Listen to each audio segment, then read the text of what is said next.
Hello and welcome to Talkin' Baseball. Is the National League East back on? Trev announces a team dead. Johnny Cueto's back, so everything's kind of good. Let's talk ball.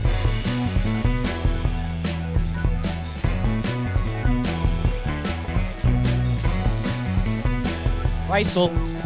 Ernie Clement. Oh, the Clement mixer. We both win. Hello and welcome to Talkin' Baseball, presented to you by SeatGeek, code Talkin 10.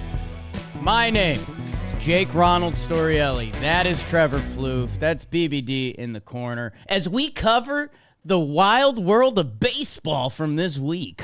Wow, can you believe this? Trev, how are you, my good man? Lot of ball to be covered. Actually, it's a light AL, but a lot of fun stuff going on around the league. It's that time of year you look down and you're like, wait, Clement's homered in 3 straight games. Reisel's got like 2 perfect games going. Easy on Reisel. We'll talk about the guy later. But I wish we could have our conversation on air that we had prior to the show. It's a little graphic. I don't think we could use it. Yeah, we'll get into it. Justin Verlander's back. Maybe BBD will bring up that picture.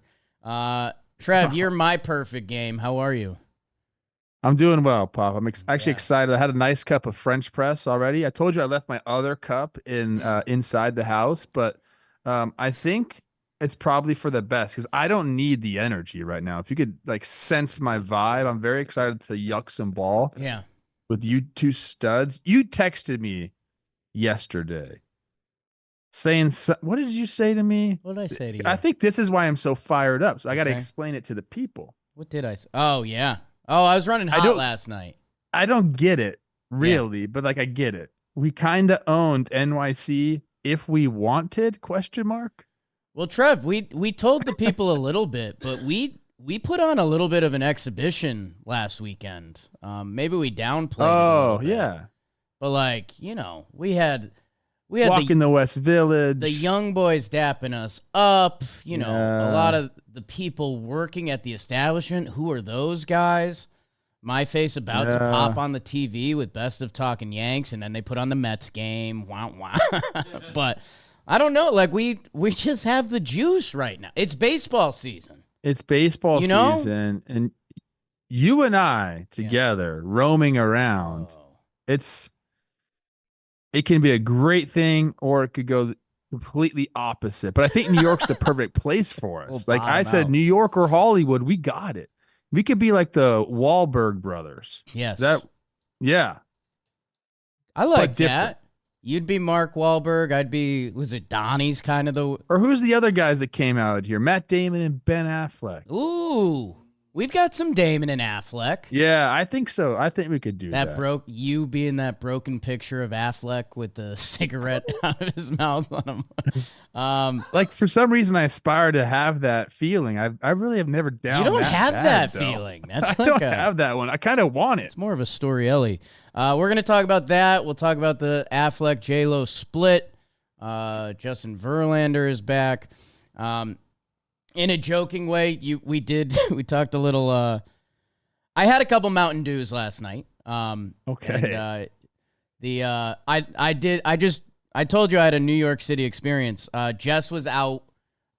She went to like a sound bowl head clearing thing. Oh, cool. And I was like, Olivia's done that too. She says great. I have that side to me, but I just wasn't in it. Like, it's dog days right now. Don't put me in a room for an hour with some bowls in my thoughts. So I was on my own for dinner. So I had a couple Mountain Dews at a local establishment. And then, and dude, it's like a kind of a hipster spot. And dude, it was just perfect New York City. These hipsters drinking like heavy beers with the DNC on their phone. And it was just like, man, I'm next to them and I had my phone out with the warehouse games on. So, yeah. And speaking of Mountain Dew. Priorities. Why don't you go out and get yourself a Dew? Man, you guys know they're Mountain Dew. What you don't know is, you've probably done some gaming or you need a little energy boost, get your Dew on. Toss the Trev, I know we said it's baseball season, but one of our favorite activities, tossing the pigskin around for a second. Oh, jeez. My Don't get me God. started. Tarps off, Mountain Dew, pigskin. Or maybe it's the maybe it's the leather. Any leather, fishing, whatever you're into. Blitzball, BB5 coming up. The mountain is calling. Go grab a couple Mountain Dews. Click the link in the description. Trev, it's Friday, which means it's the National League, and my goodness, some things happening out east and out west. It was meaty. And it was meaty. You said you have some Brewers, like inside info or something? No, I've just been scouring the statistics, and I just have one. The Brewers, everything's been going right for the Brewers, even though it's been going wrong for them, if you know what I mean. Okay. So this is just a little jab, it's just a little knife in there. I watched Lord of the Rings yesterday with Isla, by the way, so watch out. Oh. Wow. Let's get into that with the NL recap. We start in Atlanta where the players play in the Braves.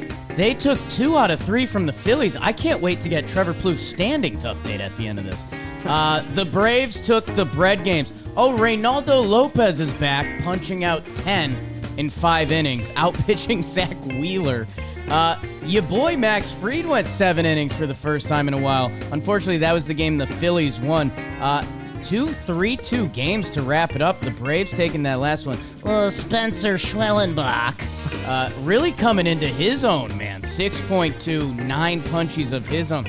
The Braves are just throwing out a leftovers team. I mean, we've got Gio Urshela, Whit Merrifield out there. It's kind of nuts what they're putting together out there and winning games.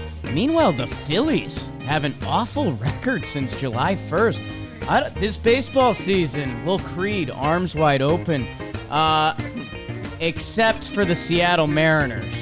They get swept by the Dodgers. Scott Servais finds out from a Kenny R tweet. That's tough, bro. Don't like that. I'll tell you what the Dodgers like. Max Muncy just slanging that thing all over the field. He's back. Gavin Stone shoved. Jack Flaherty getting a little beefy with Randy. Okay, Jack. Meanwhile, Shohei Ohtani is a step away from 40-40. Jason Hayward goes off this series, and the Dodgers say, we don't need you. DFA. My God, they are playing for rings out there. And the Mariners, yikes, we'll talk about that a little bit. The Baltimore Orioles, they got flushed in Flushings. How about a pair of walk-offs? Jesse Winker, little stinker for Sir Anthony. Francisco Alvarez with the other walk-off. 2 4-3 bread games walk-offs. The Orioles took that middle game as they knocked out Jose Quintana. James McCann, my God, he's got some good numbers since I think he got dog-shotted. Mets alive. Mets having fun, and Francisco Lindor, record-setting. You might hear about him later, TBH. The Minnesota Twins, they went down to San Diego. Trevor Plouffe met them down there, and they got the business from the Padres. In the first 2 games, 5-3, 7-5. Michael King, go check out his season stats. 6 in the NL ERA. Xander Bogaerts, Jackson Merrill. Oh, my God. That's a Mets song, guys. But the Minnesota Twins and Eddie Julien, I tried to tell you. 4 hits for him. Same for Trevor Larnach. Twins put up an 11-burger to salvage the series. Trevor Plouffe saying funny words in the booth. We'll talk about that. The Cardinals playing with piss and vinegar. Man, I wish it was a little closer because they're playing like a team that's like our season's on the line, and maybe it is, Cardinals. Come win me back because they had a nice comeback. Nolan Arenado with the walk-off grand salami. That game was back and forth. Oh, my God. Again, Jose Iglesias. And then they shut-piece him on that last day's. Miles Michaelis to the pen. Victor Scott with a 3-hit day. How about the Cardinals showing a little bit of fight? The Cubbies, trying to show a little bit of fight. They take 2 out of 3 from the Tigres. They knock around Kenta Maeda on that last day. Justin Steele with the good start. Nico Horner with the multi-hit day. Miguel Amaya with the grand slam in that one. Carrie Jesus was a carpenter. We can't do that. We can't do that this episode. We can talk about the D-backs. They sweep the Miami Marlins after their slip-up in the Trop. They bounce back. Adrian Del Castillo, what? Here's a 6 RBI game from him. I don't even know. Corbin Carroll is back in a big way. Lourdes Gurriel with a couple hits. And then that White Sox-Giants series everyone's talking about. Giants take 2 out of 3. Nats take 2 out of 3 from the rock pile. Giants, I want to get into you, but they have a hard record coming up. People forget about that. That is what happened in the National League. Trevor Goof, you've got the standings. You were seated and ready to go. What do you got? I do have them. And because it's Friday, we're in the National League. I'm going to start out west, where the Dodgers have the best record in baseball at 76-52 after sweeping the Mariners. Interesting. Arizona, 4 games back, and the Padres 4.5 games back. Arizona 72-56, the Padres 72-57. I have a bet with Chris Rose. I believe it's on September 15th. Could be September 20th, one of those 2 dates. If the 2 teams, the Padres and Arizona, are 4 games or more behind the Dodgers, Chris Rose has to do the show shirtless. No, why does he doing that? I'm not sure if people want that or not. No. I don't know. It's kind of up to the Padres and the Diamondbacks. What? San Francisco Giants 1 game over 500, 65-64, and the Rockies 47-81. Jeez. We'll go to the Central. The Brew Crew 73-54, 10 games ahead of the Cardinals, who are 63. This is how we expected the NL Central to go. Besides the Brewers being 10 games up, the rest of them are just all jumbled up. This is how we thought it was going to be. It's just that the Brewers, for maybe a certain reason, and now that I'm looking at the standings, I understand the stat that I found. We'll talk about it. The Cardinals 63-64, Cubs 63-65, Cincinnati 62-66, and then the Pirates 60-67. Out east, Philadelphia still with a 6-game lead, even though they've been struggle bussing for a while. 74-53, 6 games above the Atlanta Braves, who are 68-59. The Mets 6 games over 500 at 67-61. And then it's Washington, 58-70, and the Miami Marlins, 46-81 in the wild card. Jake, right now, the Diamondbacks have the top spot.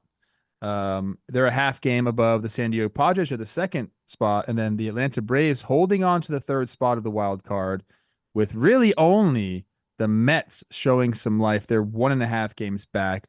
Giants are 4 games back, and then it's the whole NL Central crew, 5.5, 6.5 games back of the wild card. And those are your National League standings, Pop. Really well done, Trevor. Really well done. We've been hitting the like the wild card and all those things so wrong. Like every time we say this is going to be the matchup, we mess up.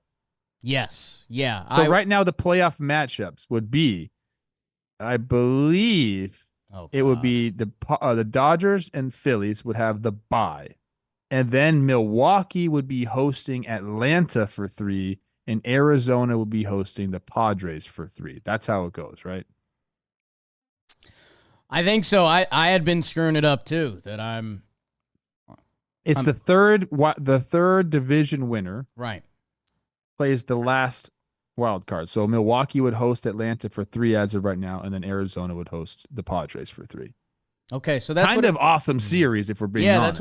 that's where we were at last time in the NL, because it's the Hank Aaron Bowl, Milwaukee and Atlanta, and then Padres Snakes. My God, 2 of the best teams in baseball for a while now. BBD, we might have to get the stimulator ready for the end of this episode. People have been begging it might me be this stimulator. Oh my gosh, yes, I need that. It might be.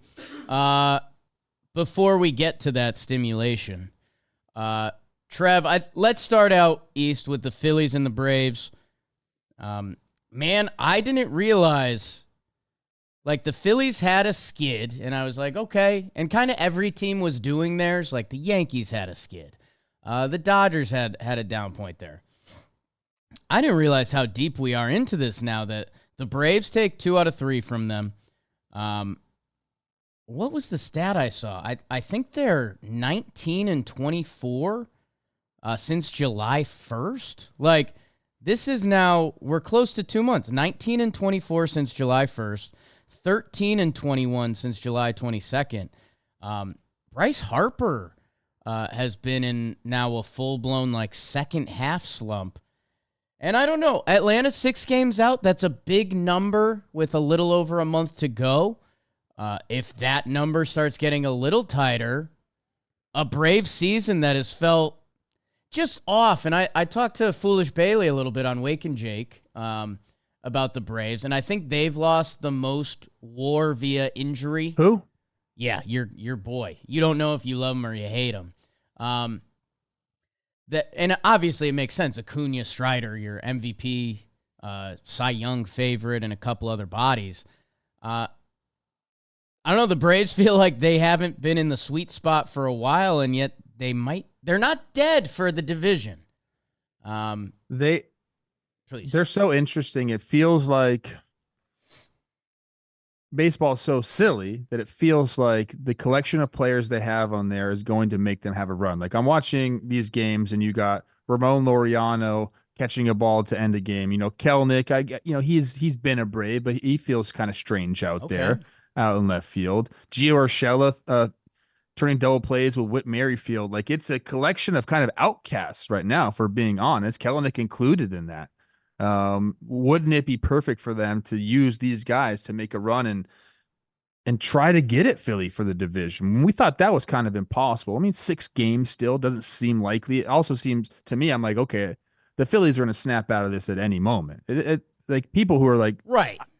You could say what you want about them being 12-18 in their last 30. I understand. Yeah, I that. will. But if it was 12-18 in May or something, what would you be saying? It's part of the season. Yeah. It's the same thing now. It's still part of the season. This team is going to be very good. What's that look for? Trev, I'm a schedule guy.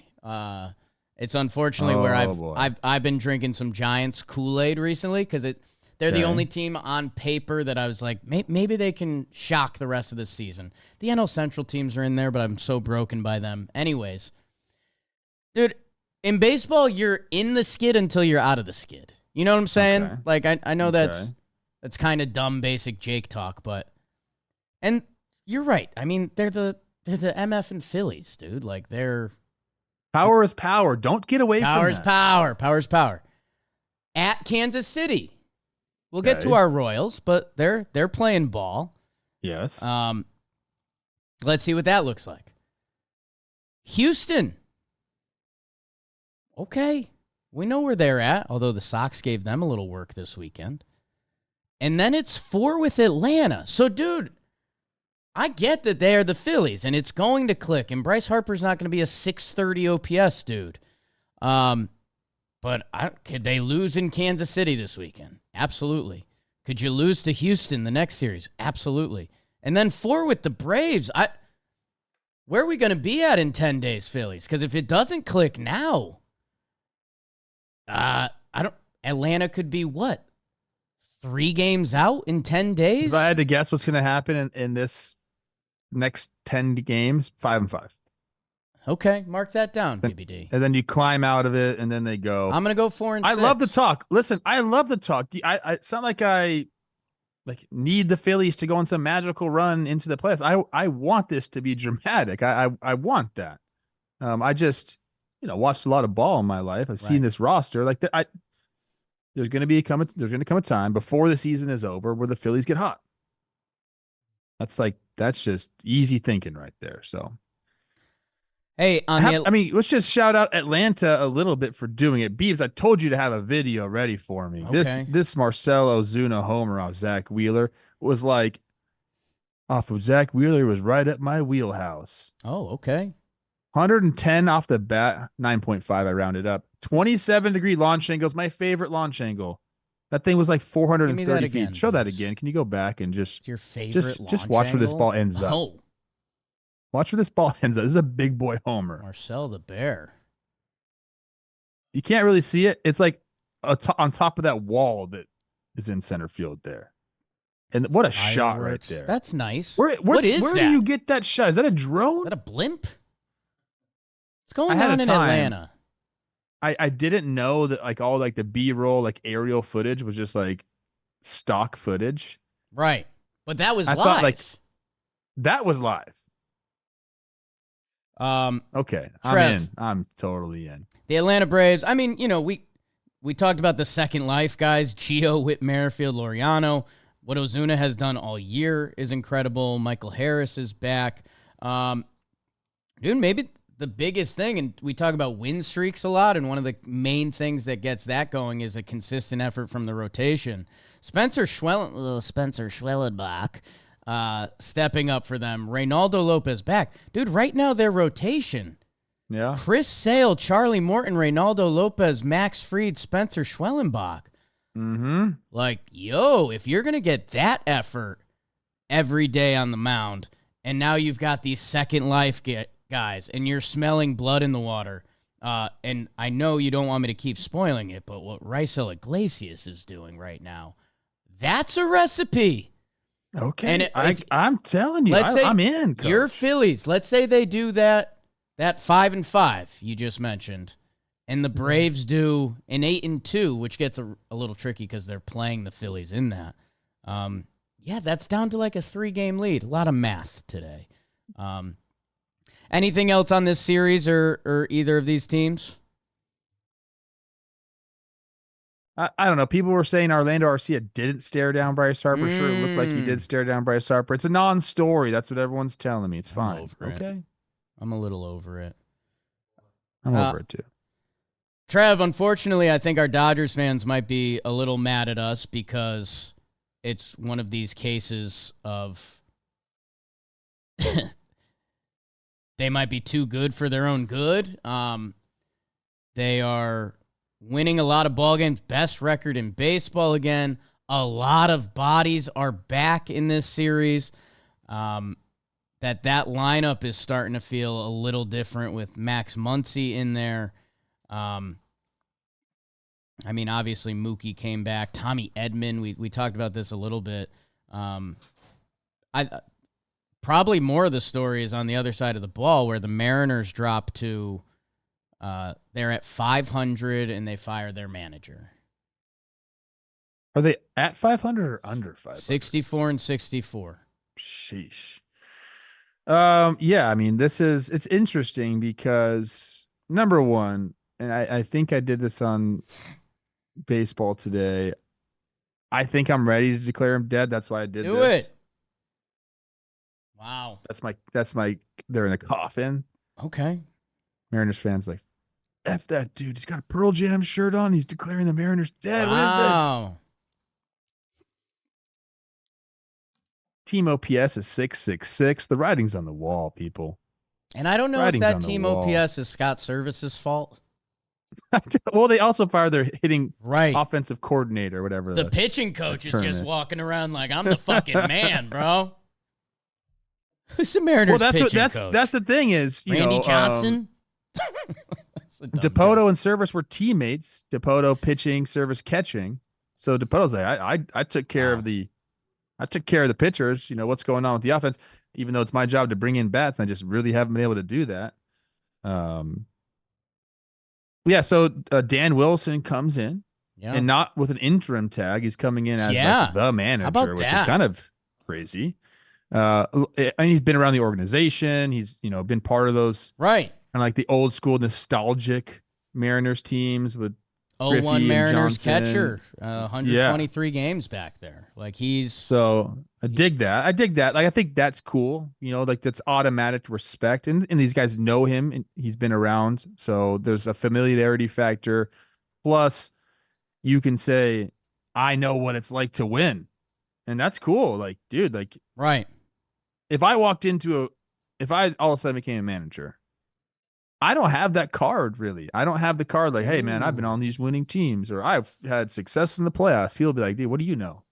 And then I'd have to earn their trust Damn. in other ways, Jake. Damn. That's why Smack you 'em got around a me, little though. bit. Anyways, Mm. look, yeah, something needed to happen. I believe, Jake, and Mariners fans, correct me if I'm wrong. They had 3 hitting somethings, coaches, coordinators, and 2 of them have been fired throughout the season. So now they're down to 1. And I think it's Tommy Joseph, the catcher. Your guy? I think it is my guy. Let me look him up. I get names mixed up sometimes. I think so. That's what I've got on here. Like my former Phillies minor league teammate. Yeah. Okay, well, Okay. something has to happen offensively, and it's probably personnel related. I would assume they're still lead the league in strikeouts. I just mentioned the devilish OPS that they have. As recently, what is it, in the middle of June, they had a 10-game lead. The fall off is incredible. You gotta hit, bro. Like, I that's called it. What did I say? I said don't be the Marlins. We saw this with the Marlins. You assembled a staff. This Bring is in better than what the guys. Marlins have had. Bring in guys that are Seattle proof. There's something that stadium's tough to hit in. It's hurt a lot of guys. I mean, Jesse Winker, Polanco. I know there's been injuries, but like your DH move was Mitch Garver. Again, don't want to be shots fired at a lot of these guys, but like It's kind of shots fired. my point is, you have to be a certain level of baller to, I think, be Seattle proof, and they have the pitchers to go out and get that kind of guy. I don't know. Sorry, Seattle. And a lot of the Seattle people that don't say sorry to Seattle. We're just talking facts. I'm sorry to the dude. fans, man, because they have something here, but they have nothing. They have nothing. They missed the dance last year. Houston goes to the World Series every fucking year. The Rangers won it last year. And this team, since 2001, there's kind of nothing, dude, that I feel bad. And I know their fans online, like, they are in it with us right now. Like, they're not necessarily mad at us. Dude, go look at that baseball reference page and go look at everyone's, like, walk to strikeout ratio. I don't know, man. I don't know what needs to change up there. I guess Mariners fans, you know your team better than us. Joey Votto, go be their hitting coach. No. Although Seattle More on would Joey Votto later. love that cat. It's close to Canada. It's basically Yeah. Vancouver. Anything you want to say about your Dodgers? Muncy went off. No, I'll reiterate what I've been saying. Like having Gavin Lux going off and now Muncy back, like that's music to everybody's ears. You talk about that lineup being kind of like top heavy. It's not top heavy anymore. The pitching is still going to be interesting. Like, they got a bunch of kind of like options, and hopefully they get Glasnow and Yamamoto kind of spinning it by September. It's going to be interesting. I mean, look, they're going to be in the playoffs. I think the Dodgers, it's really about, well, obviously continuing to play, and they want the bye. They want to win the division. It's going to be difficult because you got 2 really good teams kind of like coming up at you. So they're kind of in this world where they're like, okay, we're going to be in the playoffs. Like we've been doing this with kind of a patchwork roster all year long. We're going to be there. So the main focus is getting healthy, but at the same time, we kind of like got to go. They're at this point now where 2 things are true. But We they want are to get going. healthy. Like We're trying to work towards that, but we want to also win this division, so we got to make some decisions. Dude, Gavin Stone. It's been great. Nails. Kershaw's like back. Jack Flaherty, man. We are too close to the situation to ever really talk about Jack Flaherty probably fairly. Because funny character of a guy. Dude, what he's done this season for a full season now. Dude, awesome for Jack, and he's I think soon we're going to be talking about Jack Flaherty's basement, which I'm excited about. I know. I already have a place picked out for him to buy a house in Okay. Vegas. It's on a great golf course that I want to play. So Ooh, keep it up, Jack. I like that. 129 innings, 162 punches, a 3 flat ERA. That's been the most shocking thing to me is he's punching dudes again, which is great. The GMs like that. Happy for Jack, man. That's awesome. Man, this NL. Let's keep going. We got to get through this. There's a lot of AL teams mixed in here too. Oh my God. Mets with the double walk-off.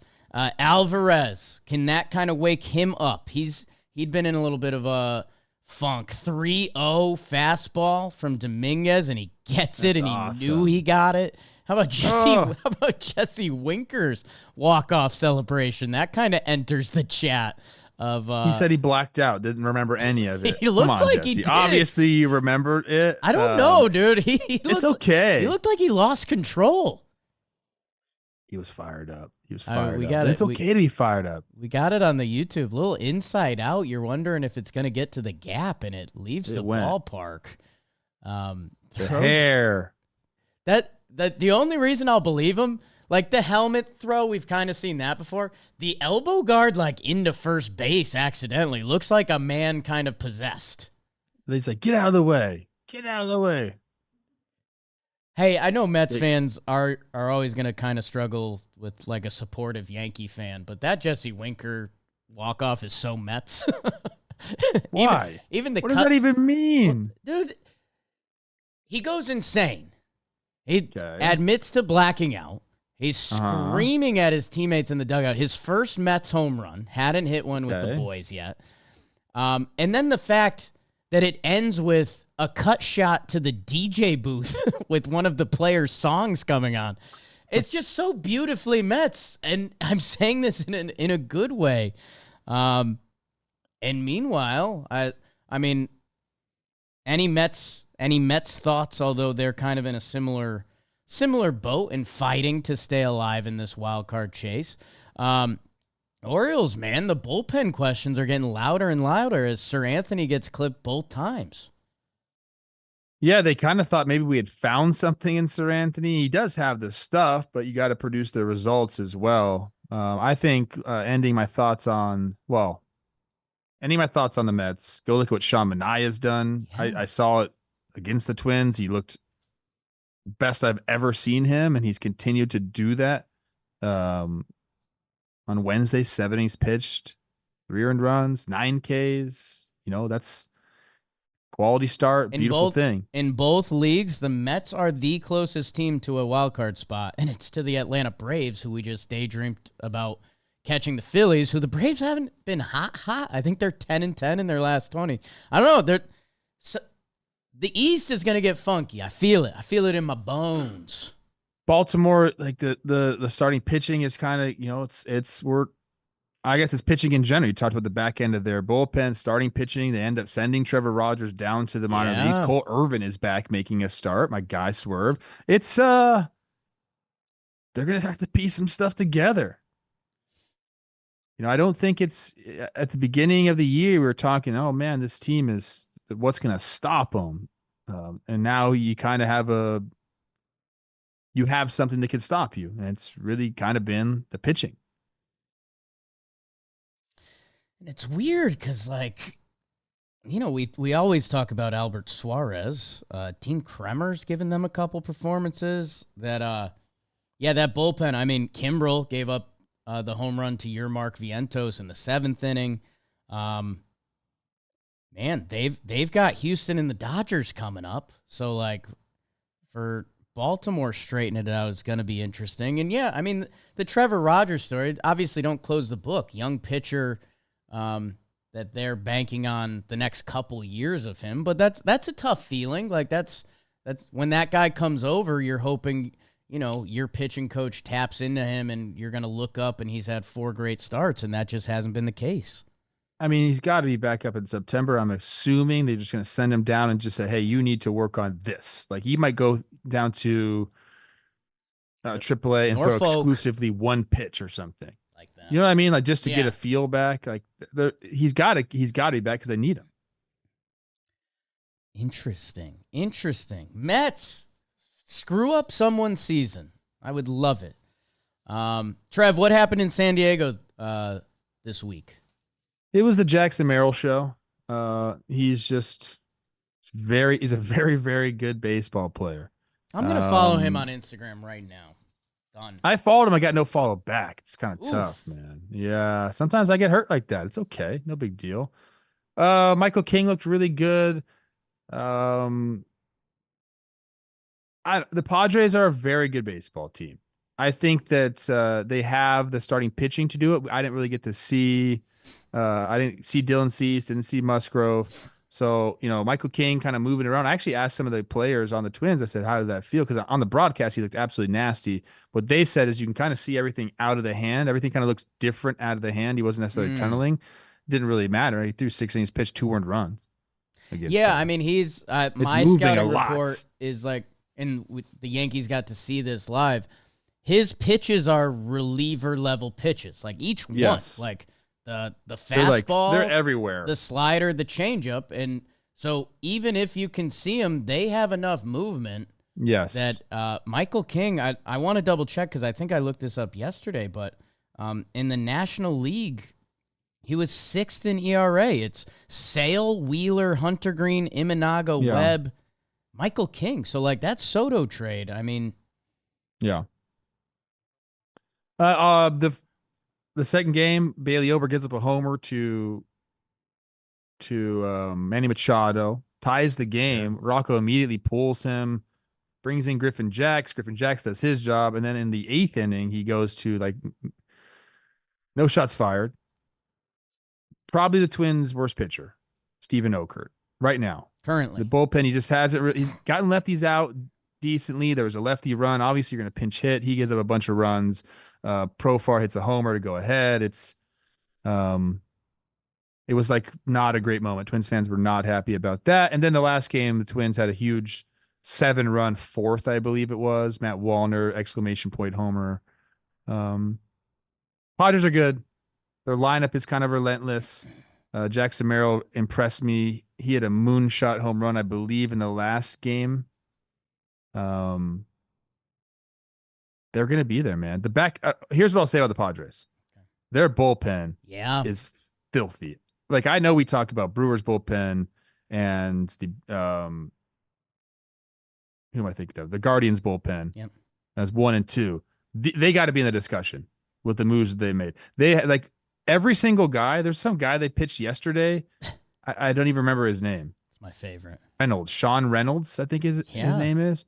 He's just this big fucking, just those absolute cheese. He's like the last guy you think of in their bullpen. He looks like a high leverage reliever. It's like they have 6 or 7 legit high leverage guys. The first game when they brought in Tanner Scott, who's the other guy they brought in? Jason Adam, Tanner Scott, and then Suarez. It was like game's over, and it was. Jason Adam is a brutal at bat, man. So that's kind of like my take is they kind of have it all, and they're not going anywhere, and they're legit. They're a legit World Series team. A little more Padres coming later. 22-8 in their last 30. Yeah, they are for real. Trev, I think we got to get a little tidy. I said it on the way through, man. The Cardinals were playing with the piss and vinegar of a team who knows that it's now or never. So, I mean, I love that. I obviously love that. I've been hurt by these Cardinals too much the past 2 years to put on my believing hat from one series where they take 2 out of 3 from the Crew, especially after losing that first game. But they did, they fought in it. They tried to come back. Matt Carpenter pinch hit home run. And then in that second game, that's a game the Cardinals have lost a lot this year. The Brewers had punched them in the mouth. The Brewers had a 6-game win streak. Here comes Devin Williams, who we've been so hype about. And they got him. So, hey, I I'm not buying Cardinal stock, but I believe in momentum that they win the final 2 games of the season. The look in their eye, they sent down Jordan Walker and Nolan Gorman. So, like, it's winning time. It's win or go home for them. So I hope they play with that the rest of the way. Can I give you my Brewer stat now? Yes. I forgot. So I was just looking at the standings, as you know, I'm the standings guy here. And, you know, you look at record against teams above 500 and record against teams below 500.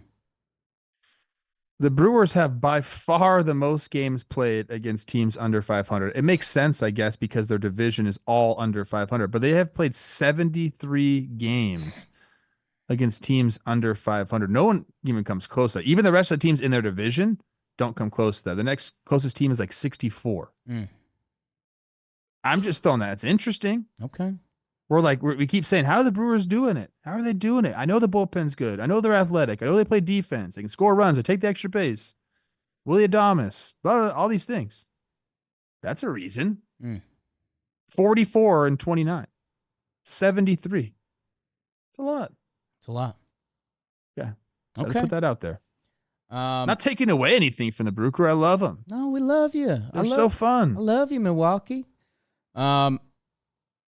I guess, and I'm not getting excited about any team under 500. That's a new rule of the program this year, and we like that. Yeah, me too. But one last thing. Katie Wu, who did baseball today with me on Wednesday, she let me know there's a place in St. Louis where you can be, it's outside of the stadium, but you can be in a pool watching the game. You're like way up high. Dude, I think I saw that. Let's go. And apparently St. Louis calls it baseball heaven. And she's like, it's not baseball heaven right now. She called it purgatory, which I agreed with. But we got to go to this bar. Me and you in the pool? I'm in. Okay. That should be a series for us, like coolest places to watch a game outside of the stadium. Done. Jam baseball. Boom. Sell it. Sales team. Listen. Cubbies, for the same reason I can't be excited about the Cardinals. And you guys were playing with piss and vinegar with your season on the line, too. They take 2 out of 3 from the Tigers. And what I would say is they are in a soft schedule that Miami, Pittsburgh, and the Nats are coming up. So Cubbies, I said this a week or 2 ago. If you can give me that 15-3 or something, then we can talk. But I'm obviously not there yet. Okay, agreed. And hey, how about this for all the teams? And we're hitting the part of the season where there's some series we just can't talk about, people. I'm sorry, Rockies, Nats. My Giants, I would have loved to talk about you if you got that sweep with Logan Webb on the mound, but I really can't. And where I'm going to show that I can be fair to everyone, I mean, this D-back sweep, I'm kind of over it already. Like, you guys did your work and you're back to killing it, but that's where we're at. Adrian Castillo, my God. Yeah, what's up with him, bro? Nuts, dude. He joined Jerry Grote and Johnny Bench for 6 RBI and a stolen base by a rookie catcher. I think the Giants, look, here's what I'll say about the Giants. You're getting the starting pitching. People are mad at us saying that they have no future. They said this is the best young collection. That said that. Huh? One of their fans said that in our defense. Yeah, we kind of were just talking about like what can they do looking up at all these teams in the NL West, and they said, hey, look, this is the best young collection of young talent we've had in quite some time. And Ramos and Fitzgerald, and the pitching is there, and all these things, and Matt Chapman wants to stay. I would love it. I like when San Francisco's good at baseball. 65 and 64. Got to mention you guys a little bit. Shout out Kirk Casale. Lock up Matt Chapman. I'd like that. He likes the Bay. Putting together a nice season. Trev, let's get to an American League. It is a thinner AL, so I'm feeling better about where we're at. And the AL is brought to us by T-Mobile. You guys know that. Do the jingle. Do. There's only one way to experience your favorite MLB team. And whether you're watching the game from the couch or out and about, like myself, traveling, you're busy. We're wrapping up summer. My goodness.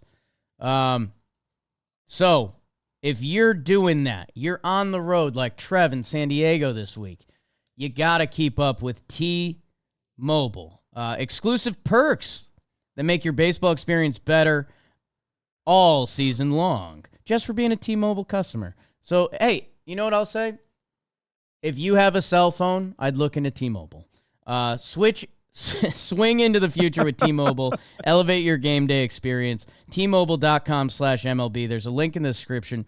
You might want that magenta status, people. That's all I'm going to say. A tight AL starts with my New York Yankees. They take 2 out of 3 from Chris Rose's guard dogs with a brutal loss to start. 12 innings. Literally the longest game of the MLB season, time-wise. Yanks give up 6 in the 12 after they had a lot of opportunities to win it. Trent Grisham jogging around the bases. I'd rather not, because the Yanks win the next 2. Nestor Cortez with a big boy start. Garrett Cole kind of back at him. And oh yeah, the Judge and Soto guys, yep, living up to the billing more. Judge is on pace for 61 again. There's notes on that. How about the Boston Red Sox, kid? Your first team out of the wild card. They take 2 out of 3 from Houston. I feel like every time they've come against a tough part of their schedule, they lean in as they win the next 2 games after being walked off by Yainer Diaz in that first one. Durant with a 4 for 4. My God, Tristan Casas is back.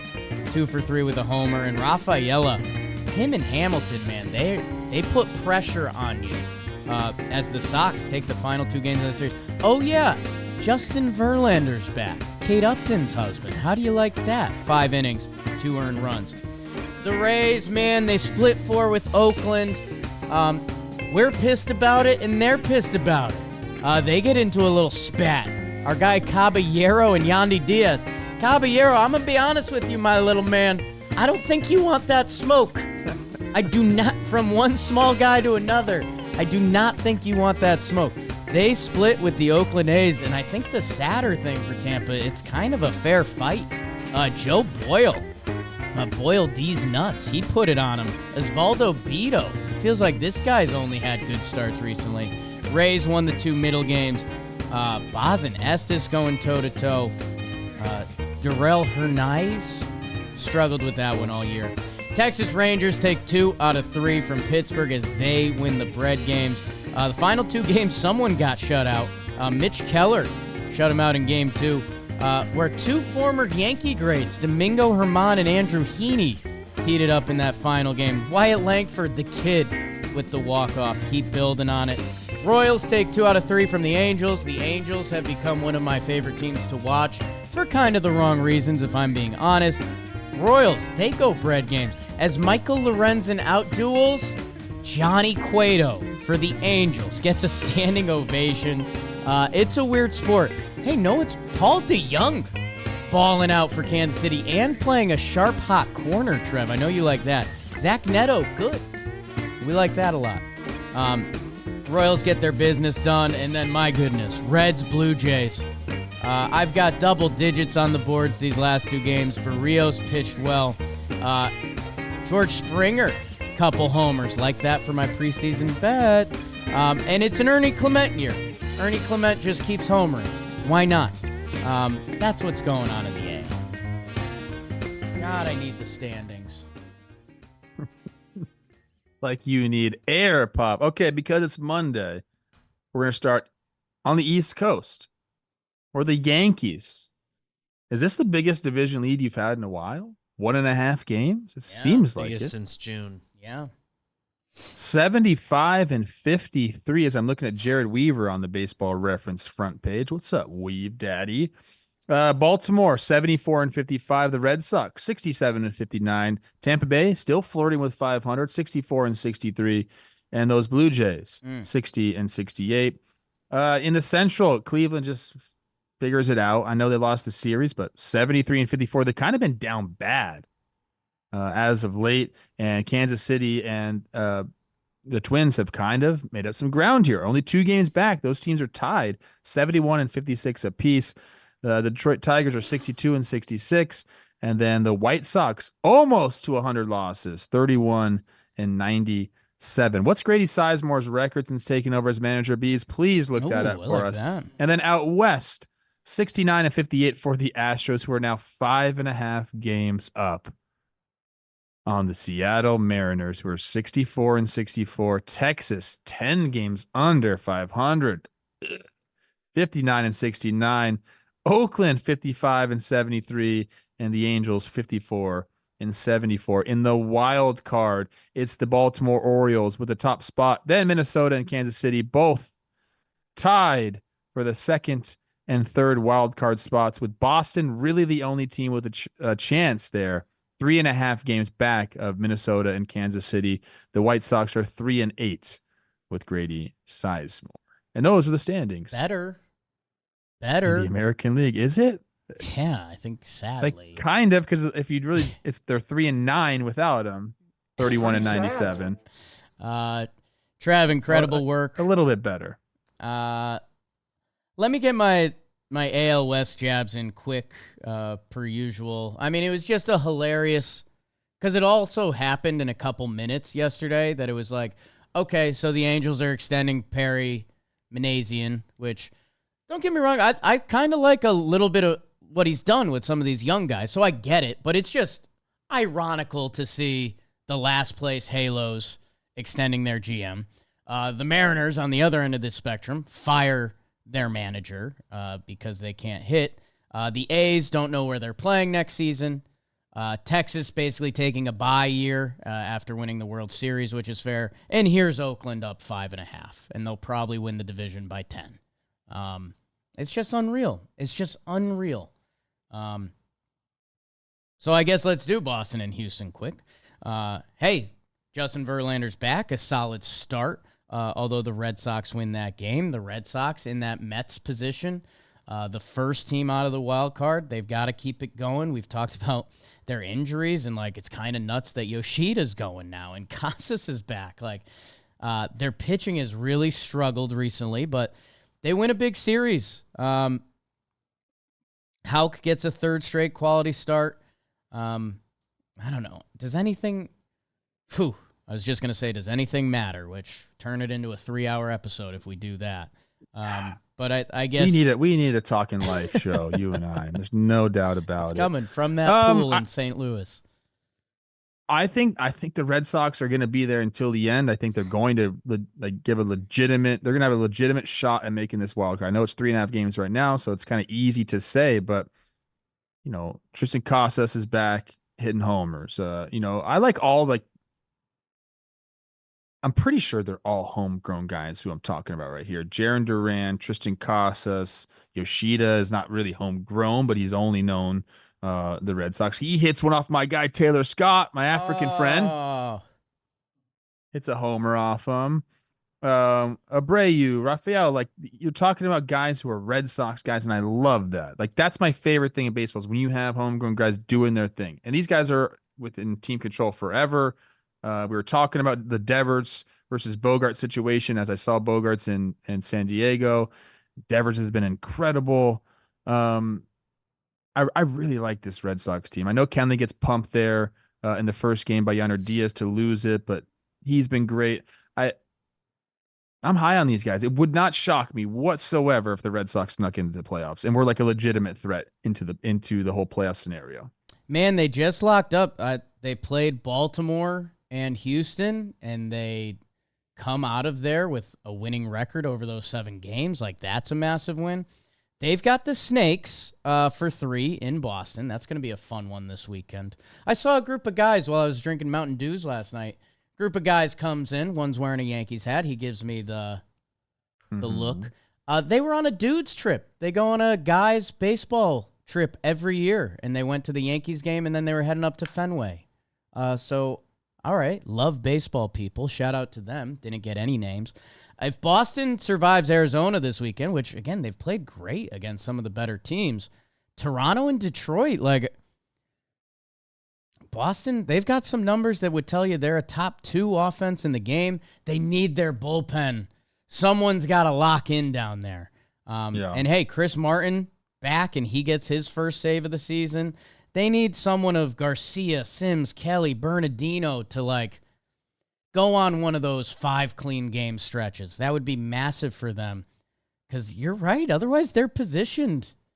They're positioned pretty damn good. There's a stat on Chris Martin.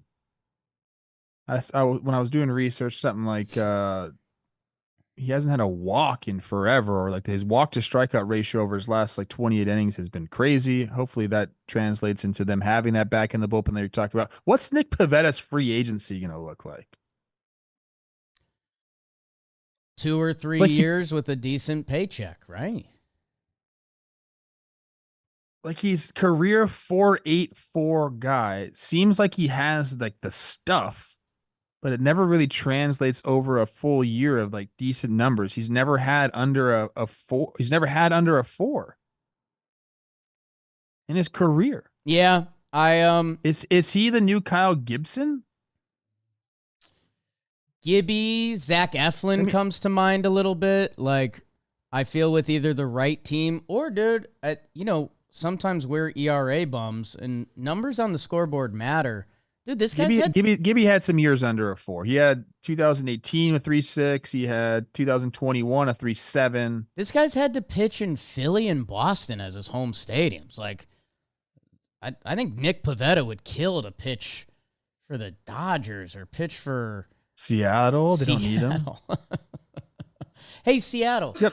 Trade 2 of your starters for awesome hitters and sign Nick Pivetta, and he'll give you a 3.8, and you'll be okay. I kind of like that. GM Jakey here. Houston, Bregman gets a leadoff day because they give Altuve the day off. He goes up top for the leadoff homer. Yiner with the walk-off. JV's back, stiff neck, Viagra stuck in his throat. They are full tilt to the postseason. And, man, that bullpen is going to be there. They just brought in Neris. I won't be surprised if we see him with a 1 ERA in a couple weeks. Everyone's on high alert for the Houston Astros. We're back. It's baseball season, so everyone's on high alert. Yanks, do you have anything else on that? The AL. Yanks guards, 2 first-place teams played. You didn't talk about them? I hit it on the burn on the way through. Let's talk. That game 1 was brutal. Longest game of the year. If you haven't seen the Austin Wells pinch hit, Trent Grisham running the bases, it's like, I don't know, the opposite of a Tom Amansky video.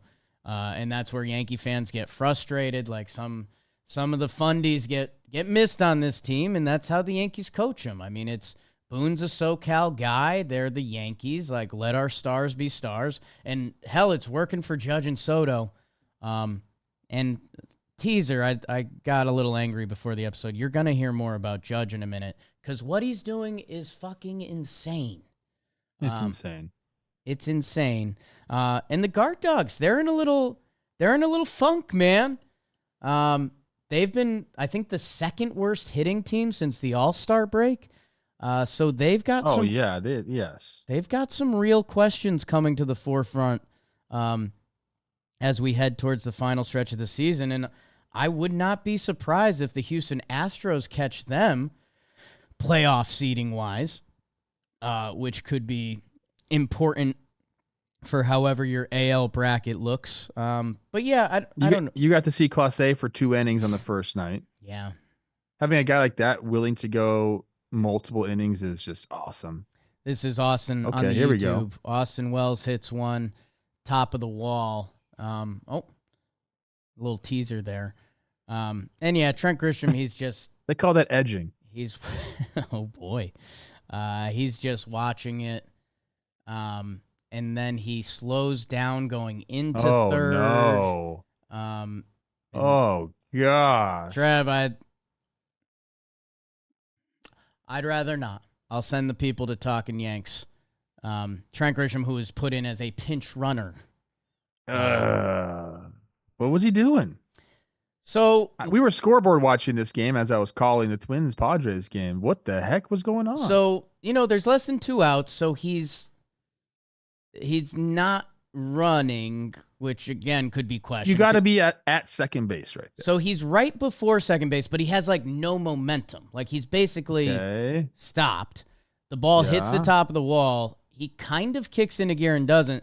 And then Luis Rojas, in slight defense of Trent, who should be running hard through third base. Oh, here's Trent. Okay. I don't hate it. Go. He's not paying the coach. So Luis Rojas. Is that how fast he runs? No, he runs faster than that. I don't think he thought he was going to be sent. And his whole thing is like Trent Grisham doesn't play with a motor, which it's like, okay, that's sick, dude, if you're balling. Not sick in that example.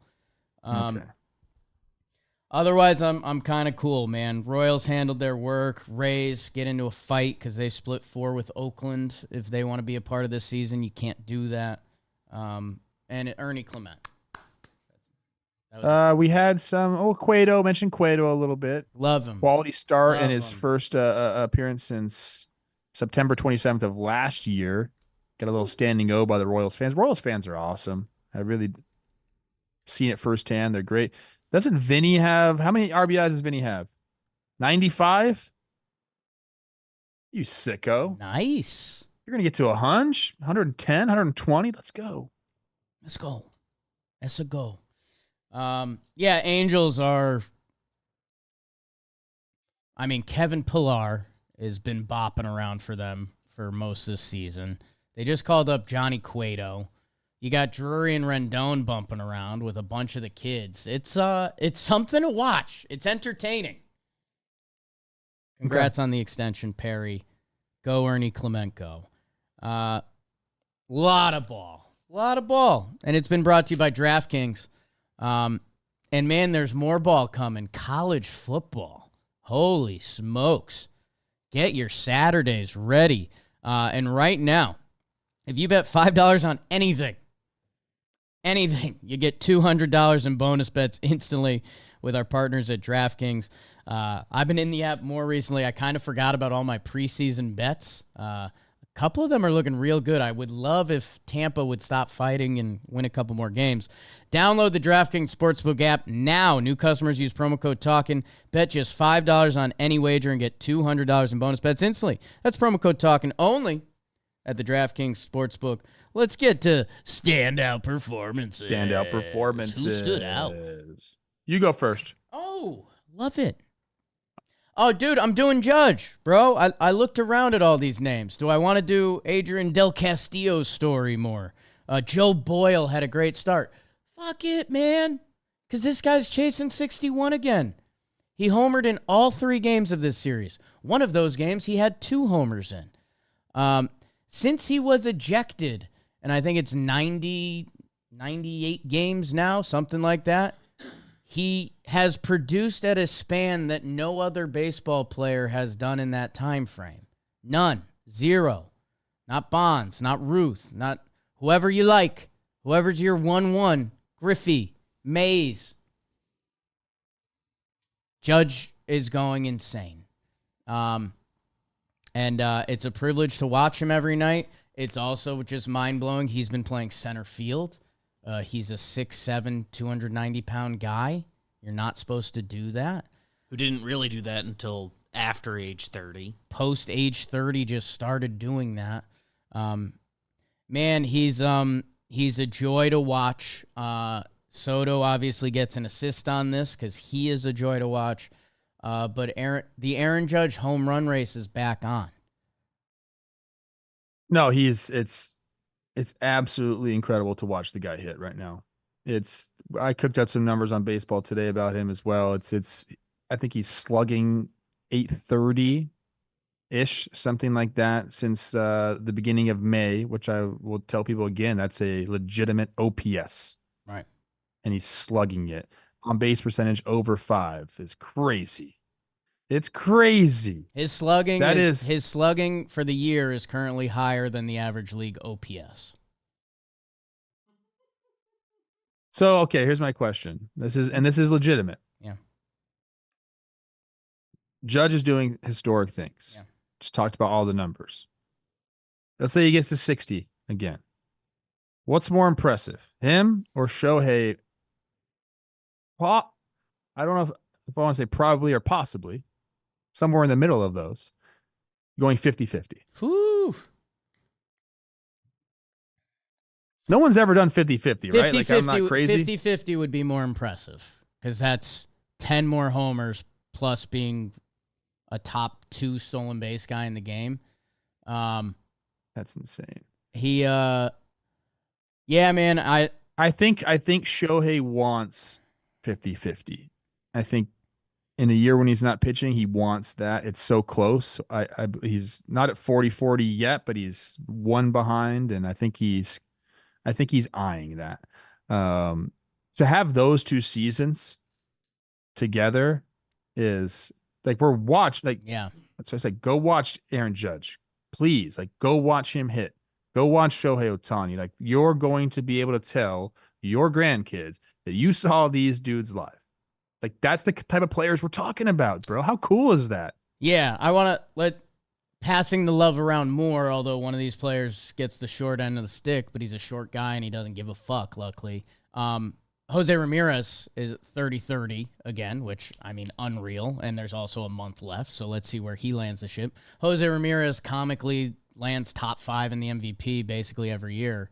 So Shohei is doing Jose Ramirez plus, and he can Crazy. and he can pitch. It's crazy, bro. He can pitch as good as anyone. The argument for Judge would be he'd be the 3rd guy to ever hit 60 homers a second time if he's done it, which nobody's done 50-50. But the 2 guys that did 60 twice are accused of cheating. Love that. I love that. And yeah. Yeah. So who would be? So okay, that's. I think that's maybe a topic for another time. Like, if it was a full-on baseball MVP, or let's say they both were in the same league again, Best who player. gets it? I think I almost go Judge because he's playing the field. Right. That's where it gets I'm interesting. crazy that way. Like, to play center field versus DHing. And I just want to tie the knot on it that Juan Soto has a 7.5 WAR, a 1.037 OPS. He's got a 430 on base, a 607 slug, and he's getting overshadowed. But to the view from the outside / kind of inside, I think he's okay with it, and I think he's liking it. Because he just finished up 8 homers in 10 games. It's insane. It's not. Dude, if the Yankees have a couple things click, Trev, it's real. If they don't, oh my God. Oh my God. Who's your standout again? I can do that dance. Yeah, right. Okay. My standout is Frankie Montas. And I had to give it to him, Jake, because, well, do the Brewers really need starting pitching? They've proven that they don't, but it's nice to have it. On Tuesday, the lone win of that they got, he went 7 innings pitched, only 1 hit, no earned runs, 1 walk. Gets the W there. Since coming over to Milwaukee, let's just talk about his stats before coming to Milwaukee. With the Cincinnati Reds, he came over with a 5.01 earned run average through 19 starts. 5.01. That's not very good. Not even really serviceable. That's going to get you sent down in most places. Since coming over to Milwaukee, 21 innings pitched, 6 earned runs, 21 Ks for a 2.57. Because of course, if Frankie Montas can put up sub 3 for this Milwaukee team, like, what are we going to be saying about that, man? Like, what? Does anybody want to face them? I don't know. I don't freaking know, man. I don't know. They continue to kind of like just defy everything that we think. Only because name the other teams in the NL playoffs. I know. There's actually, okay. I shouldn't say that. Does anybody want to face them? Because I think there's a bunch of good teams in the NL, and I don't think there's that many good teams in the AL. Yeah. That's my take. let's see where the AL lands. Like, if my Yanks have Okay. something click, dude, Houston's like back in their Houston. Like that, nobody's talking really about that. They are. We are talking about them. We are talking about them. When I think of World Series winner this year, I think NL. I don't know why. Ooh. I Don't like know that why. out of you. Just That's saying that. you sound like a pregnant woman being like, I know what's in my belly. I'm trying to It's a see if they boy. made any crazy adjustments with Montas since coming over. It looks like they kind of canned the split for the most part. He was kind of throwing that. Oh, let's see. Yeah, he was throwing that quite a bit in Cincinnati. It looks like they kind of canned the split, and they've really gone, sinker, four-seamer, and just throwing his fastballs a lot more. Okay, that's your pitch. That's what works. Go throw that. I don't own an MLB team. How do you not hit up your defense and pitching departments and say, "Hey, give me a full report on whatever Milwaukee's doing"?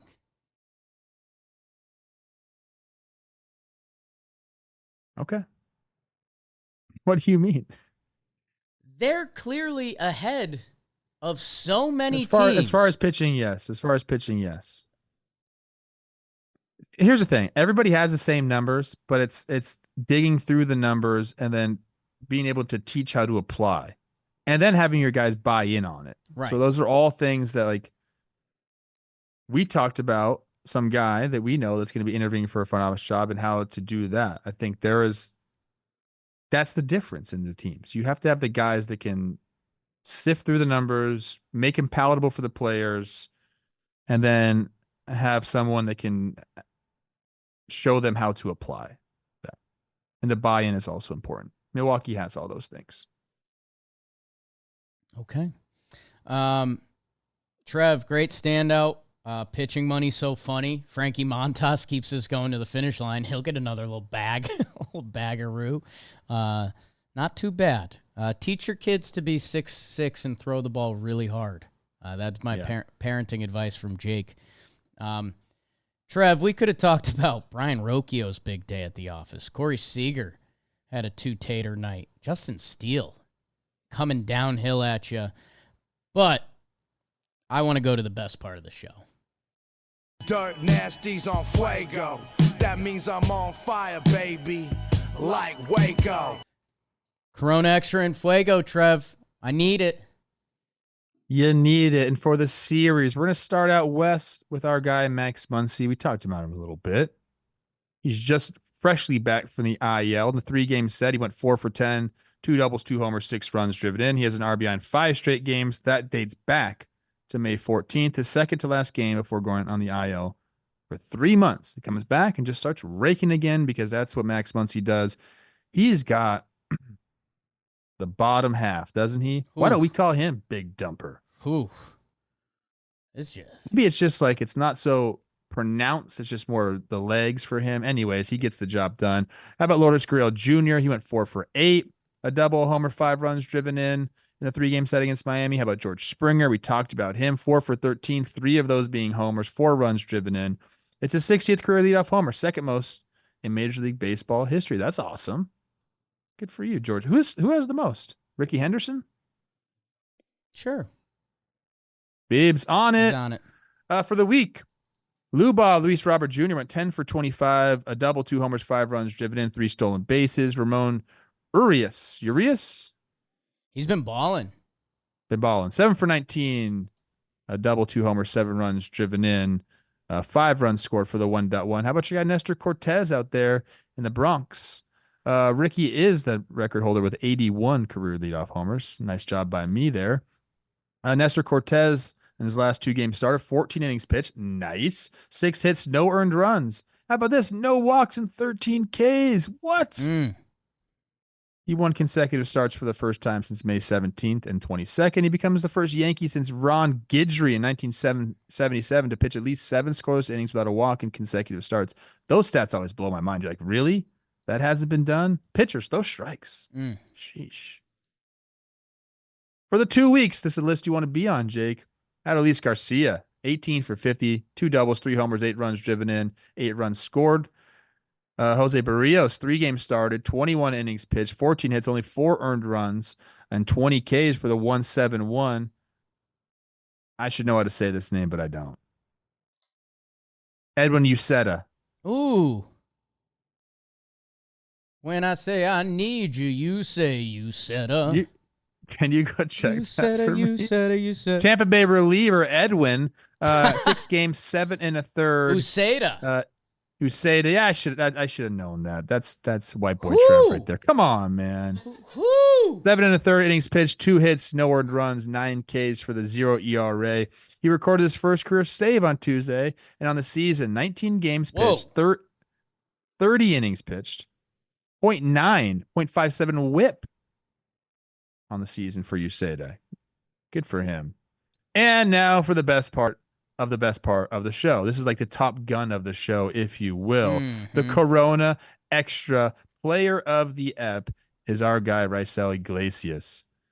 7 games in these 2 weeks, 5 saves, 7 innings pitched, no hits, no earned runs, no walks, 9 Ks. Jake, do you know if you have no runs and no hits and no walks, you have a 0 ERA and a 0 whip? He becomes just the 3rd pitcher in AL, NL history, why don't we just call it Major League Baseball history, to make at least 10 consecutive perfect appearances of at least 1 inning. The last to do this was Koji Urahara, completed 11 consecutive perfect appearances for the Red Sox in 2013.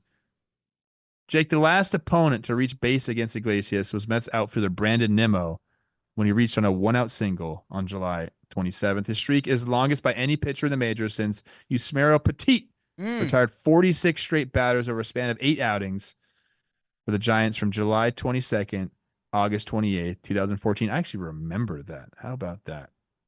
So shout out to Raisel Iglesias, your Corona Extra Player of the Ep. Great job, Trev. Man, Edwin Uceta. Go look at that page. 30 innings, a 0.9 ERA, doing multi-innings out of the bullpen. Boogity. And yeah, dude, I was pretty hyped to come into this episode, giving Raisel my award, but I'm happy he's the Corona Extra guy. Because I've famously said on this program, Raisel Iglesias is my favorite pitch mix out of any reliever. I have no idea what he's throwing, and apparently hitters don't, because he's going for 2 perfect games. Yeah. And if you're looking to have a perfect game, go get yourself some Corona Extra. It's Corona. It's extra. I think I'm going to have a couple tonight. Just being real. Just being real with the people. Go get yours at ordercorona.com, 21 plus. Relax responsibly. Corona Extra Beer imported by Crown Imports. Thanks, Corona. Edwin Uceta. Wow. It's time for the worst part of the program. It's the IL. It is what it is. We try to keep you updated. We try to keep you informed. Tough one out of Cleveland, Alex Cobb, who worked his way back all season. He goes back on the IL for the Guard Dogs. Ketel Marte, that's a big loss. That's MVP votes. That ankle, he hurt it again while he was swinging. Patrick Bailey, San Francisco, the injuries behind the dish this year, my God. Jamer Candelario, tough season for the big guy. He goes to the IL for Cincinnati. Zach Eflin, we've talked about. Ha-Song Kim. I think we talked about that last up too. Austin Riley, Luis Heel for the Yanks. Lower back, let's see. Interested to find out. Rake Fraley. Returning from the IL. This is where it really begins. Tommy Edman for the Dodgers. Oh, the young prince, Tyro Estrada for my Giants. Ronaldo Lopez, 10 Ks. Max Muncy, cranking it. Joshua Palacios, sure. John Schreiber, Matty Carpenter, Joey Gallo. Let's go, JoJo. Swinging that thing. John Gray back for Texas. Trevor McGill, thank God the Brewers get some bullpen reinforcements. Blake Trinan, circled that one. Justin Verlander, we already have. Blake Perkins, Chris Taylor. Geez, Dodgers and Brewers. Getting a lot of bodies back. Thank God. Let's start everyone's weekend. Awards! You ready for it, Trev? Yeah, I'm any of the National Treasure Award. If you're not familiar with the movies with our guy Nick Cage, I would go watch them with the family. That's kind of the coolest thing. Last night, Okay. how about this? I turned Twisters on with the kids and Olivia. Rated PG-13, but I'm like, what's really can be so bad? And it's just like some people getting sucked up into tornadoes, which is a little scary for them. But at the same time, they're like, they don't understand what a tornado is. We don't have those out here. So, anyways, I like a good family movie. Nick Cage in National Treasure that gives us exactly that. You know, some fun, some intrigue, some mystery, a kind of like a whodunit type scenario. Gotta love him. It's a thriller. Go watch those movies. Also, The Rock. Name some other Nick Cage movies. Face Off, The Rock. The Like, Rock. there's just I'll cast my ballot. Go watch The That's- Rock. yeah. If you're like, if you're trying to get off energy drinks, watch The Rock. Another national treasure happened. Yeah. Or something, a national treasure was in the news, if you will. And that was our guy, Joey Votto. And I'd be remiss if I didn't give this guy my award. Usually I try to go with, you know, guys doing well around the league or something that happened. But I think this is important because Joey Votto really, to me, was a guy that I looked at and I didn't understand when I first was in Same. the league because the league was different. Guys were trying to hit homers. They still are. And Joey Votto kind of broke the mold there. People talk about like swing revolution and all these things with, Donaldson and maybe even like a Joey Bautista. But Joey was on like a different level. The on base percentage is absolutely nuts with Joey Votto. He had the patience that people got frustrated with. Career, Jake, 409 on base percentage. He led the league in on base percentage 1, 2, 3 times. He led the National League in on base percentage 1, 2, 3, 4, 5, 6, 7 times. Patience, patience, patience. I love when a guy can have more walks than strikeouts. Here's some examples. In 2017, he had 134 walks to 83 strikeouts. That gets my juices flowing. And even then, he's like, I can hit some homers too. 37 homers, 36 homers, 36 homers. The guy ended up with 356 career homers. He's a surefire Hall of Famer. But what I liked about Joey Votto was, and there's all these stories coming out now. I think at the beginning of his career, he's really just focused on being a good baseball player. Sure. And the personality hadn't really come out yet. And then as his career went on and he got settled and he gets this big, massive contract, you start to feel a little bit more comfortable with everything. He starts to develop this personality. He starts going on, intentional talk in the Mountie outfit. We see him do like the TikToks where he's dressed as Harry Potter twerking like that. Like these things started to happen kind of out of nowhere. Then people are like, what is Joey Votto all about, man? Turns out he went to some improv classes, Sure. one off season just to learn how to be like better in interviews, better at first base, talking to guys. And that level of like commitment to like bettering yourself, I think encapsulates Joey Votto, who he was as a baseball player on and off the field. I think he's very like well-spoken, funny. Obviously what he did on the field's nasty. He ends his career, Jake, with a 920 OPS. Like, so you slug over 5. He almost 3.45 that for his whole career. And I believe if, the last couple of years weren't there, he probably would have. 2022 and 2023, he hit 205 and 202 to get his average down to 294. So 294, 409, 511. He almost 3.45 that for his entire career, which would have been incredible. So I wanted to give Joey Votto the award just to give him a shout out. But I wanted to also talk about the thing I thought was like the best thing he did, the most, what I liked the most is his ability to troll the fans on the first base side. Because fans, when you play one of the corner spots, fans are right up against you. You hear them all the time. They talk crap. And I don't know if you remember, he had like the stretch where he was faking throwing the balls to the crowd and then like rolling them in. And like usually you'd be like, oh, what a dick. Why is he doing that? But every time he would do it, he'd turn around, he'd have that silly like smirk on his face. Like he was having so much fun with it that I just feel like that's kind of like what the game is all about. If you're be able to perform at this level, and then you get to the point where you can just start having fun with the fans, you just know you're a baller. This guy's a Hall of Famer. I don't. There are some people that are gonna want to debate it because he didn't get to like the standard 500 homers or the whatever it is. But to me, it's like almost a no doubter. So shout out Joey Votto. Canada's been down bad as of late. Just down bad. The Blue Jays stink. Drake is skinny and just like not there. He's like releasing music on like some weird fake Instagram. Like things are weird right now in Canada. But if you want to celebrate a storied career, you got it now. Joey Votto. Shout out. You're my National Treasure Award. Well done, Trevor. And he really is. And Joey Votto is baseball.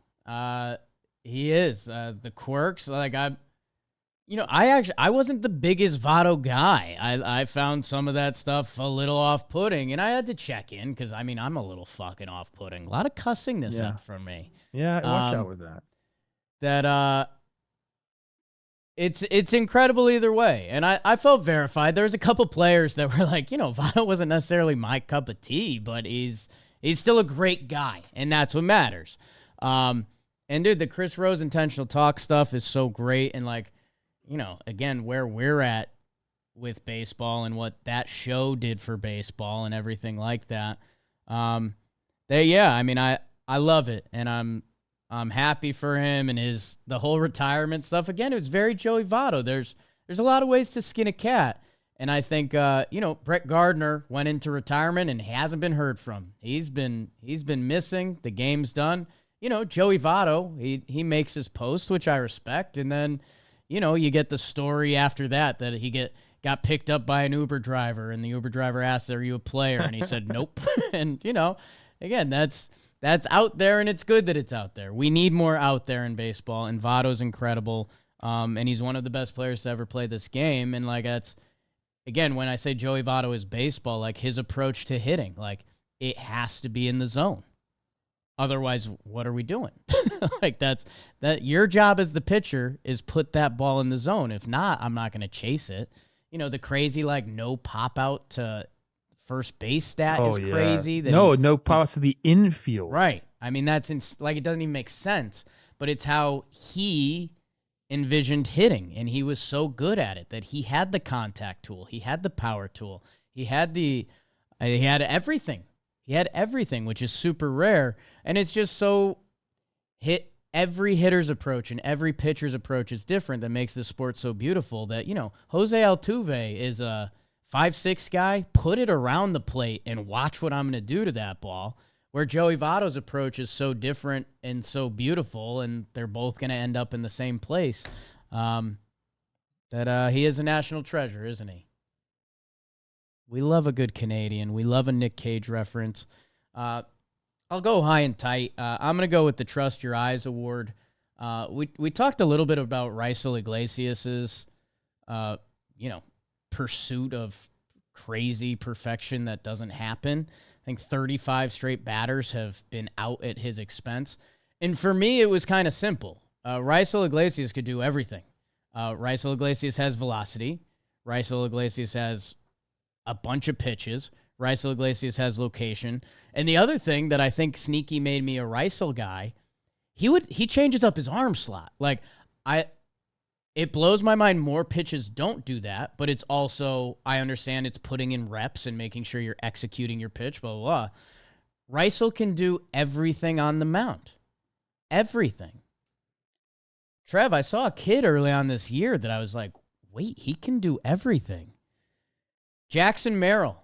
I thought about if I was being cliquey, putting this award with a little more malice of like, hey, Paul Skeens, nice dude, nice mustache, you throw hard, you get all the headlines. He's got break you in half. He's got a famous honey, like I love all that for Paul Skeens. That's why I'm keeping the hate out of my heart. Good. Jackson Merrill, bro, this kid we found out like on the Korea trip he's going, and we're like, okay, Padres got another shortstop not playing shortstop that they're going to have play center field this year. Remember how much we talked about the Padres need a lefty stick? Jackson Merrill just took over the favorite for NL Rookie of the Year over Paul Skeens, bro. He did the betting odds? The betting odds. He jumped Paul Skeens, who's got everything you want in Rookie of the Year. Hype, famous, started the All-Star game. People were debating if he should be in the Cy Young contest. Was it 1-1? 1-1, all of it. LSU, go Tigers. Jackson Merrill, 123 OPS plus. Does he have pop? 805 OPS, 18 homers on the year. Can he run? 13 swipes. Can he play defense? Bro, some of the plays he's making in center field, it almost makes me mad, Trev, because you're going to love this. I was one of the first kids. When you're young and you're playing, you're in the infield if you're good, right? Like, that's just honest. I was one of the first kids, got hit in the pitch in my thumb, right hand one year. I couldn't really throw, so I went to the outfield because I could play out there and figure it out. So I took so much pride in it. I was like, I'm going to be the best center fielder ever. And I'll be honest with you, is the one thing in sports I think I got pretty good at. I would hunt down balls. I had it. I had the juice out there, Trev. I loved it. Okay. I loved it. I would turn heads. It was fun. When you're an athlete, you can learn the outfield. And this 21-year-old kid is playing center field like he's born there. And I don't even know the next steps with him. Like, we could see him starting at shortstop for the Padres next year, and I wouldn't be shocked, right? Like, I wouldn't be shocked if he's starting by the end of this year. They got to figure something out. Bob. I'm telling you, I saw the guy taking ground balls out there. He was an all-star this year, 124 games, a 123 OPS plus. He can do it all on the baseball field.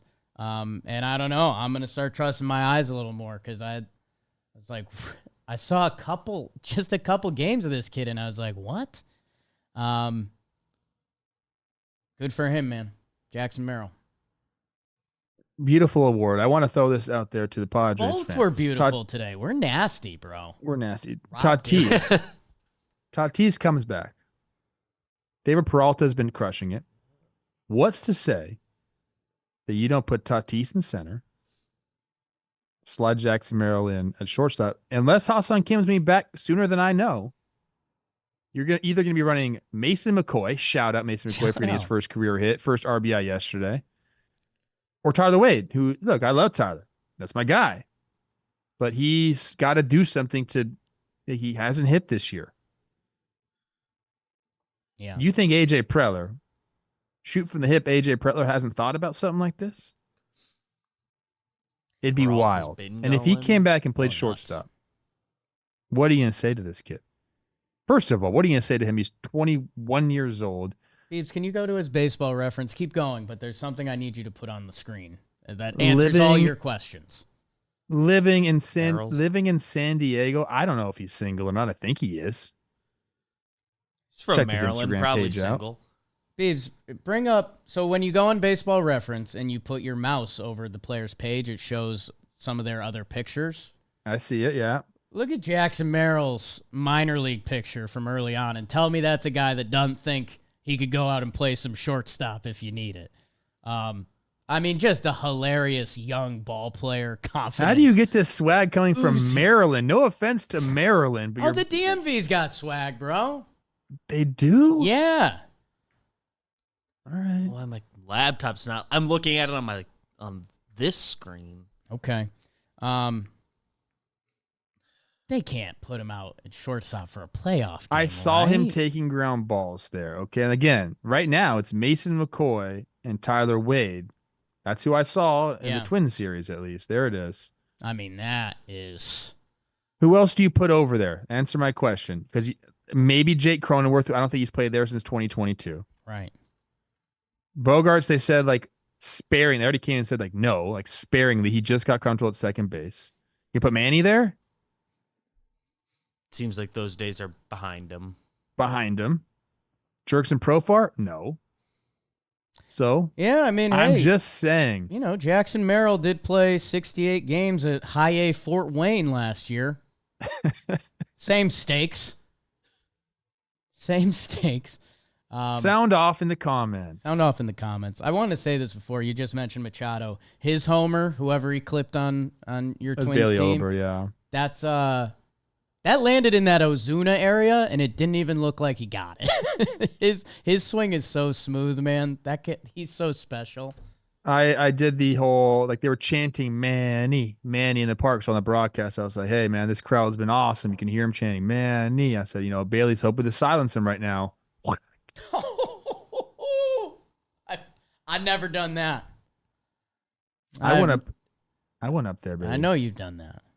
No, that was an awesome moment. You know, obviously I'm rooting for the Twins there, but great. I mean, that San Diego crowds, stand up and give yourself a freaking pat on the back because it was awesome. Monday, Tuesday, Wednesday games filling the freaking place up, man.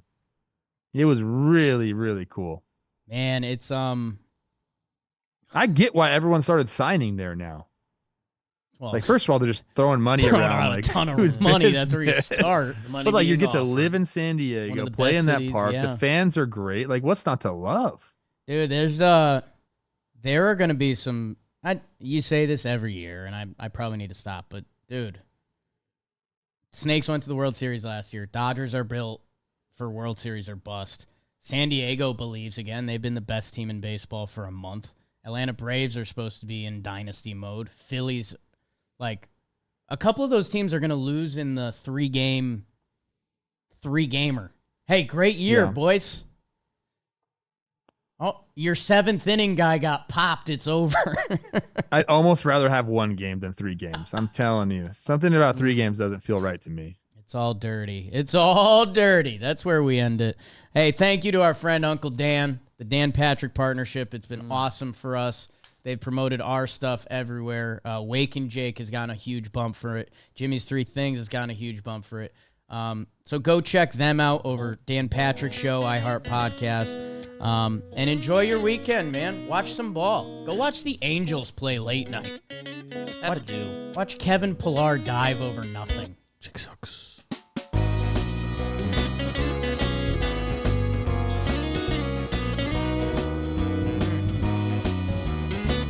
Is Kevin Kiermaier going to ride out into the sunset with the World Series trophy? Isn't he? This is last year, right? Man, they kept him over Hayward.